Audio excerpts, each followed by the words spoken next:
Hello, hello. Good morning, friends. Welcome to the daily transmission. It is Monday, April 24th. We are live. We are on Twitch. We are on Instagram. Maybe you are someone in the future and you are watching this on YouTube or Spotify, or maybe you're listening to this on Apple or somewhere else, wherever you are. Thank you so much for joining me. I am so glad to be here today. I honestly, I'm going to keep this one short and sweet. I feel like that's a Monday vibe. I usually do not carry on on Mondays unless there are people here on Instagram and like the conversation evolves. But honestly, this morning of course, right, we've got a void of course moon for like most of the morning, entered void of course around 8:15 and until about 3 p.m. So that's Eastern time. So for a good chunk of the day, one of my clients asked me the other day, like, what does it mean to be void of course? Like, should I avoid like doing things, or, she had like an interview or something set up at that time. I, first of all, don't ever like, the only thing that I will say, like that I've ever said to anyone when we are using astrology, I don't use it to decide when we're going to do something. I use it more as like confirmation and flow state. The only thing that I will say that should be, because we have to plan it so far in advance, would be something like a wedding. Because I have seen extremely stable, happy, healthy couples get married under Venus retrograde in Scorpio, and it just like completely fall apart almost immediately. And I was like, did anybody like check the fucking calendar before they set that wedding date? Because that was a not great choice. But as far as a void of course moon, it happens so often, like you probably don't even notice it, or maybe you do notice it, but you're not aware that that's what's going on. Void of course moon reminds me of like everyone being a little hangry, maybe everyone just like a little tired. Okay. A void of course moon, people are a little bit more emotionally sensitive, a little bit more emotionally reactive than normal. Like maybe can't get a handle on their feelings so great. So not necessarily that it's not a time to make decisions or interact with other people, but just a good time for you to be like observing yourself and not taking your feelings and your initial reactions to things quite so seriously. That's really all the void of course moon means. And so when I give you that note, like that's all I'm trying to tell you, is that you might be a little bit more sensitive today. You might notice the people around you are a little bit more sensitive today. Let's all take a breath, give each other some grace. The moon moves out of this void of course state and into Cancer this afternoon. And that is for us here on the East Coast of the United States around 3 p.m. So water moon, I don't know. I mean, I guess one of my clients, a different client, tells me Cancer moons are not her like time. Like she is usually, I should check in on her today actually. Usually a very self-critical time for her. And I feel like we all have that moon sign, and it just takes observation. Like if you just observe yourself and observe your energy states and observe your emotional states, less in a trying to make sense of it, like, oh, what am I upset about? And just literally, I'm down today. I'm noticing I'm self-critical today. Like if you can just have awareness of that over time, and the people who are in my subscription, if you are subscribed to my Substack, look out on May 1st for the next calendar, right? So I send out a calendar every month of the astrological events that are coming up. And then I also send out like an energy tracker.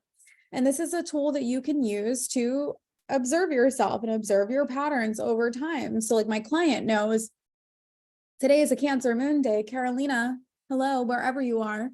No making decisions today, right? No taking things too seriously today. No burning down your business today, or any of those other like impulses that you might have. For me, It's Pisces. That Pisces moon gets me every time. I am not a fan. When you have that awareness, when you can observe yourself more over time, there's that sense of flow, that sense of peace, that sense of like, oh, I'm not crazy. Like, oh, I'm not trying to, like, I'm not going to burn my business down every month or whatever. And it's or whatever that means to you. I'm applying that in this context because that is what I'm working on with this particular client. But that could mean anything, maybe during the Pisces moon every month, you are very emotionally reactive and sensitive in your partnerships, or maybe around, the Gemini moon, you're very physically self-critical and you are not necessarily loving your body and loving the vessel that you're in as much as you should. There are different things that you're going to notice at different times of the month. And that's one of the reasons that I really love astrology, is that it's not here to tell you what to do. It's just here to help you establish your rhythm, establish your pattern, establish your own sense of flow, because flow state is different for all of us. Like, I can tell you that I get up at 5 o'clock in the morning and then go to, the yoga studio, and I read and I journal, and then I do my yoga practice, and okay, all of those things, that's great for me. That's something that starts me out in a, energetic, like I'm pouring into my own cup or whatever, but like maybe your own, thing that helps you to establish flow state and keep flow state is totally different. I don't know what that is for you. But having the awareness of like certain times of the month or certain times of the year or whatever, where you're going to need to give yourself more, or need to push yourself a little bit more, or have the ability to push yourself a little bit more, or where you're going to need to give yourself more grace. All of these things are just helpful. Like, why would you, I don't know, like, you could play your video game without the guidebook and without the like cheat codes or whatever. And I guess, like there are people who, you want to do it like that. That's fine. I don't like going after the same boss and the same level like a million times. I start to get frustrated and I want to like throw my remote at the TV. So if that's you, astrology might be something that is helpful for you. We have the sun in the 27th gene key today. I'm a big fan of this one. 27 is not one that is in my profile, but I feel like I attract a lot of people with 27. 27, it's the way of altruism. We're moving from selfishness to selflessness.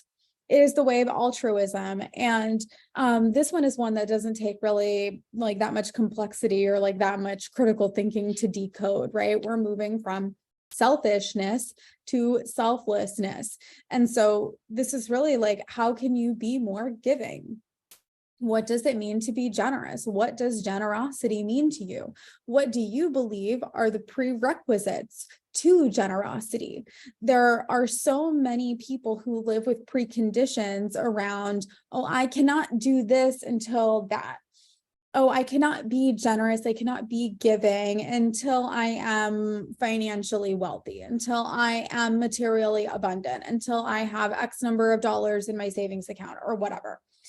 And if you're not going to be generous when you have $10, you're not going to be generous when you have $100, you're not going to be generous when you have $1 million.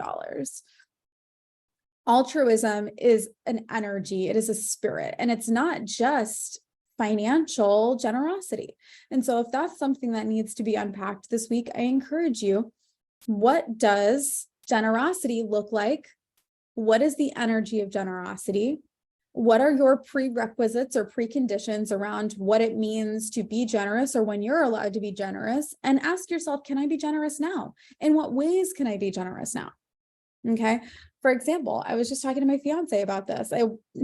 This is what I mean about like, not even like, I don't use astrology to tell me what to do, but I always have to laugh when I am in flow state and I look at what's going on and I am like right here with it.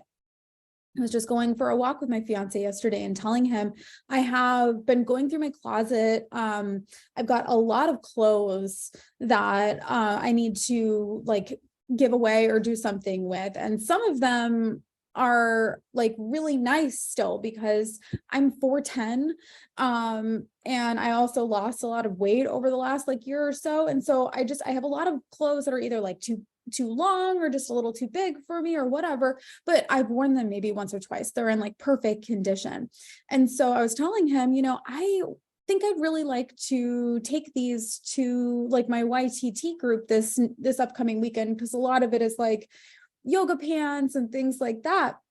And like tops that I wore again, maybe like once or twice, but I just can't fit them anymore. And that I would like to embrace that spirit of generosity that like, maybe, no, I don't have, this like financial overflow that I did a few years ago when I was giving like $1,000 a month to different charities. I'm not in that state right this second, but I do have a different form of abundance that I am literally in overflow. I am overflow. My closet is overflowing with stuff, and I need to disperse this. I can't. Why am I just sitting on it? For what am I hoarding this for? There's no reason. And so that's what I'm going to do first. I'm going to take it to my YTT group, see what happens there. And it's just like, I want to tap into the spirit of generosity. I feel like they have given me so much, like just in the sense of like their energy and their friendship. And I want to do the same. And I want to have that like camaraderie, that it's not just based on performativeness and like what we can like do for one another in like more of a business context, because we're studying something professional, and this is my job. Like, this is my job. And so it's like, I really miss that, like that spirit of like generosity that you would have with like really, really great friends, where you like to share clothes and you take each other out to lunch. And I really want to tap back into that. And so that's one of the ways that I'm directing that energy this week. And I encourage you, like, in what ways are you in overflow? Like, in what ways do you have more than enough to give? And where can you be more generous? And in that same turn, like, where can you allow yourself to receive generosity? Right? I think a lot of us are also like very proud people. Maybe I'm just speaking for myself, but I think a lot of us don't want to accept help, or don't want to accept support, or don't want to accept generosity, because we see it as like charity, as if that is to say that we don't have enough, or that we are in lack. And that's not, like, it's all around us. Like, if we want or desire something and someone is offering that to us, why would we say no to that? Why are we going to make it harder than we need to? I don't know. Just a few things for you to think about today on this void of course moon. Remember, we have Mercury retrograde for quite a few more weeks, so buckle up, Buttercup. Mercury retrograde is here in Taurus, of course. By the way, for those of you who are here listening, this is not something that I am like going to be necessarily publicizing, or even saying probably more than just today. I sent this to my email list, but if you have listened 14 minutes into this transmission, then you can use the code. It's Taurus Season. It's SZN, right? And you can go to my website. It's like at the top. But if you use code Taurus Season when you go book a session with me, you can get 25% off. That is just like kicking off Taurus season, kicking off Mercury retrograde. So that link is in my bio. Yeah, we've got the sun in conjunction with North Node today. Y'all, this might be a really great time for you to just spend some time evaluating, am I headed in the direction that I want to be going in? Am I, like, there's so many times where I see people convinced that they have to do something else before they actually do the thing that they want to do. Oh my God, am I talking to myself again? Holy shit. So many times we think that we need to do this before we can do that. I was just having a conversation with one of my friends from my yoga studio Friday night. We were at a different yoga studio, and she is just the coolest person. She was telling me about how she's taking her certification for she's doing like the Institute of Integrated Nutrition, right? It's something like that, IIN. And it's a really great program, not necessarily for me, but really great program. I know that she just did her YTT. She did the same one that I'm doing now. And she was telling me she wants to do like a Pilates certification. She says she knows all of the things about Pilates already. Like she already knows all of the, like she's already incorporating it into her yoga classes, but that she feels like she should go get certified. And I'm like, for what? Like, do you need it? Do you need it right now? And she's like, well, no, not really. And I'm like, well, what do you want to do? You know, and she's telling me about this other thing. I'm just like, what? Like, skip it. You know what I mean? Like, if you want to go back to it later, I told her, I'm like, where is your Virgo placement? Like, where is your Chiron placement? And y'all, she has Saturn in the 6th house, Virgo, and she has Chiron in Virgo in the 12th house. I am so good at my job. Sometimes I like freak myself out. But yeah, I could just see right there. I'm like, she thinks she needs to know more and more and more. And she doesn't even know how much she already knows. It's like every time she learns something, it sinks, like she like embodies it, like it becomes embodied. And so she just doesn't even realize how much she knows. And that is what I'm, you know, I have to impress this upon y'all, man. Like if you are not pointed in the direction of where you actually want to go, and you're pointed, you know, over here somewhere because you think, well, oh, I've got to go there to get to here. Spoiler alert. So many times we are using that just as a distraction, because if we were to actually be pointed in the direction of what we want, and it feels hard, or it feels like, oh my gosh, maybe we won't get it. Like, it is so much more scary to be doing the thing that you are actually meant to do, that your soul knows it's here for, than to do the thing over there, than to do the thing over there, like to do the thing that you think you have to do before the thing. Every time that is going to be easier. But is it required? Is it actually required? That is what I want you to spend some time thinking about today. Okay, I've given you enough to think about today. I said this was going to be short, so we're done here. I love you so much. Remember, Taurus season for 25% off a session with me. I've got Substack stuff coming out this week. Make sure you are subscribed, and I will catch you tomorrow for our next transmission. So I hope you have a beautiful Monday, and I will see you tomorrow. Bye, friends.